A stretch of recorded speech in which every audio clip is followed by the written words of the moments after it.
பொதுவெளியில முதலமைச்சர் வருவதற்கே வெட்கப்பட வேண்டும். அதுல இடி சொல்றாங்க இந்த பணம் வாங்கியது எல்லாம் முதலமைச்சர் வரை சம்பந்தம் இருக்கிறது. திருவல்லிக்கேணி தொகுதி தெருமுனை கூட்டத்தில் பேசிய பாஜக முன்னாள் மாநில தலைவர் அண்ணாமலை முதல்வர் ஸ்டாலினுக்கும் ஊழலில் பங்கு உள்ளதாக இடி கூறியுள்ளதாக தெரிவித்துள்ளார். இடி டாசியர்ல மிக தெளிவாக எழுதுறாங்க. எந்த வாட்ஸ்அப்ல பேசுறாங்க, யார் முடிவு செய்யறாங்க, யார் யாருகிட்ட சொல்றாங்க, பணம் எங்கே வந்துச்சு. இந்த திமுகவை பொறுத்தவரை அதுலயும் பாத்தீங்கன்னா 10 ரூபாய் நோட்டு தான். 10 ரூபாய் நோட்டினுடைய அந்த 6 லெட்டர் எழுதிட்டா அதை இன்னொரு இடத்துல காட்டினா ஹவாலால பணம் கொடுக்கணும். அந்த அளவுக்கு மிகப்பெரிய ஊழல் சாம்ராஜ்யம் நடத்திட்டு எதுவுமே தெரியாம மத்திய அரசு எங்களை வாட்டி வதைப்பதற்காக ஈடிய வச்சு பயமுறுத்துறாங்க. மத்திய அரசு எங்களை அடிபணிய வைப்பதற்காக ஈடிய வச்சு பயமுறுத்துறாங்க.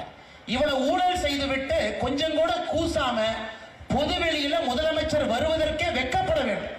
அதுல ஈடி சொல்றாங்க இந்த பணம் வாங்கியது எல்லாம் முதலமைச்சர் வரை சம்பந்தம் இருக்கிறது. திராவிட முன்னேற்ற கழகத்தினுடைய கட்சி நிதிக்கு இது போயிருக்குது.